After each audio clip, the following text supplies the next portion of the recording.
We now have all this asset information that can help us make better decisions, not only for the next 30 to 50 years, but for the next project or program that's coming back up. And I think that's what's critical here. For so many decades, we stand up a project and we walk away, we just start up the next project. We lose all that information and knowledge.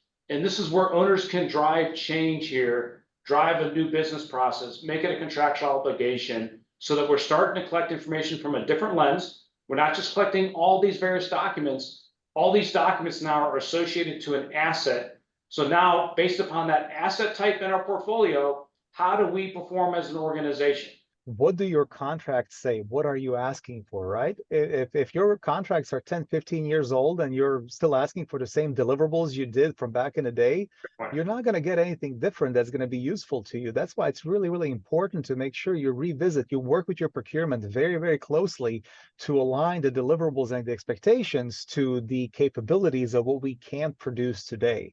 And oftentimes, like I said, 99.9 times when I look at any contracts where we try to assess this, they are not aligning with what the owner is expecting. So my encouragement to you is go look at what your contracts are asking for your vendors to produce, and then ask yourself, is this really what I need? Here we want to base all this series of decisions on the integrity of that data. So one of the things that I always stress is having those strong governance strategies in place. And then in addition to just defining those business processes, having those strategies such as exception reports that are you can use your technology for to identify discrepancies in data or issues around the data that then get routed to someone who's responsible for follow-up to ensure that people are really managing the data, which is so incredibly important because you're basing decisions on that.